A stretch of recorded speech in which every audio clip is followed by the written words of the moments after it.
Hello there. Nice to see you again.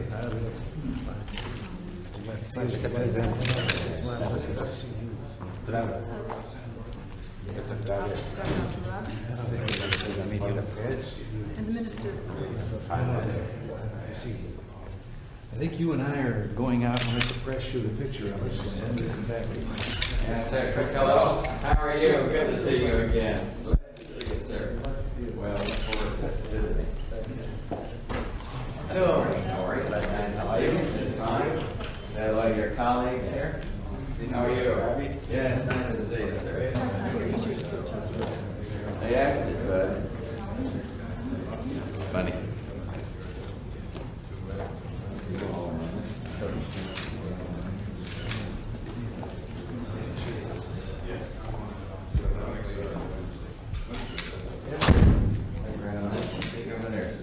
Did they ask the question? Who did it? It was feminine, and I think it was Leslie Stone over on this side. So I told her that she just wanted nipples. Sure enough.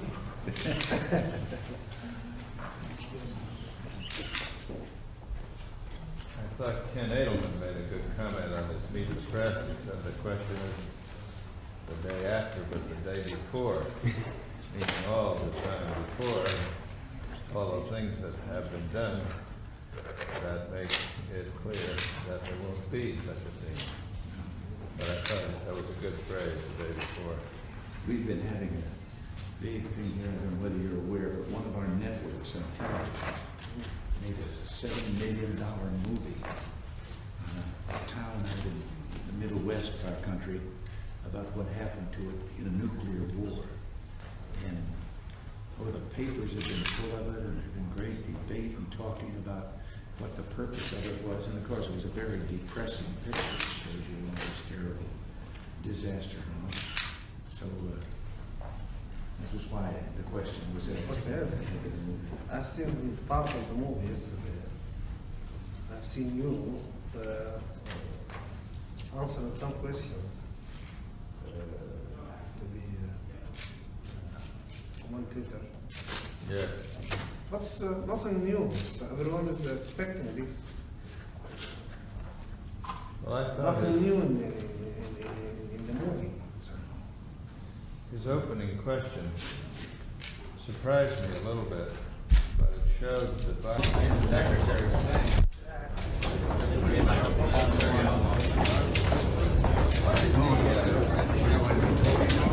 Yes. If you give them a green light, you talk about the details. Anything we don't cover here, we should take up.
Well,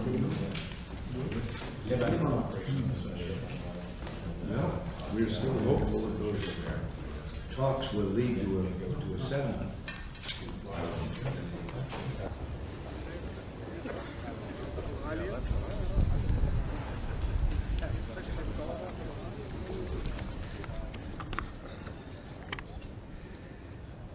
It's been an honor and a pleasure to welcome President Nmeri to Washington once again. President Nmeri is a friend. Few can match his courage and foresight as a peacemaker in Africa and in the Middle East. I place great value on his insights and wise counsel and appreciate this opportunity to speak with him directly. In our discussions, we found ourselves in basic agreement on critical issues in the Middle East and the Horn of Africa. President Nmeri and I reviewed efforts to find a solution to the conflict in Chad. We are agreed that the first step necessary to achieve that end is the withdrawal of Libyan forces from Chad. Likewise, we're of one mind on the need to support African countries threatened by Libyan-supported aggression. We also discussed the urgent need to reach a just and comprehensive peace for the Middle East. And key to this is a settlement that would permit all states in the region to live in peace with secure borders while at the same time protecting the legitimate rights of the Palestinian people. I thanked President Nmeri for his continued support of our current peace initiative.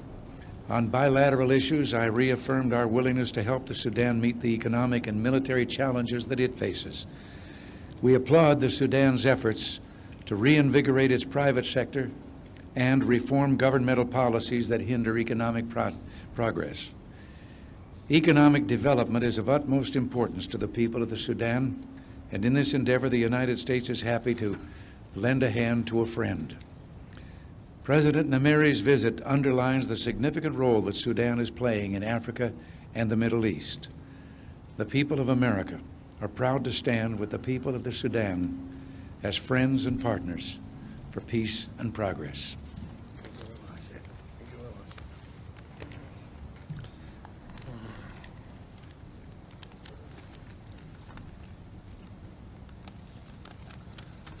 I would like to thank President Reagan for his invitation to me to come to visit once again the United States. And I would like to say to him that we are very pleased by our friendship to the people of the United States. President Reagan and myself have discussed bilateral relations between our two countries and reviewed ways and means to further strengthen them.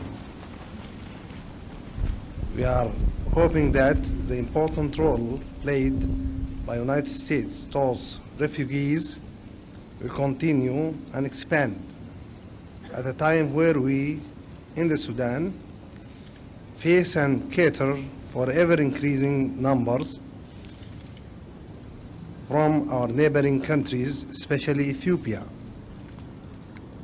In Africa, we have been and still are very concerned about the destabilization policies presented by Libya and its intervention in the internal affairs of others. Libya is undermining the unity of Chad by invading and occupying its territory and plotting against the unity and stability of the Sudan. Ethiopia and Libya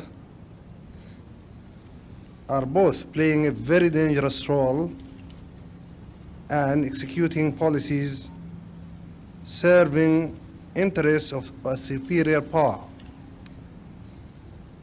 In the Middle East, the Sudan is fully committed to a just solution to the Palestinian problem. In this context, the Sudan stands firm behind the Fed's resolution, and we also supported the Reagan initiative as a step towards a more comprehensive solution. We deplore and regret the continuing bloodshed in Lebanon and call on all parties to save Lebanon and its independence. We also condemn all policies and practices aimed at liquidating the PLO and deplore the shedding of Arab blood by Arab hands. Israel remains the cause of the problem in the Middle East. We call on President Reagan to exert his utmost to stop Israel's expansion policy and play the role becoming a great power that has such a great interest in the Arab world. And we call also on the Soviet Union to assist in peace progress in the Middle East.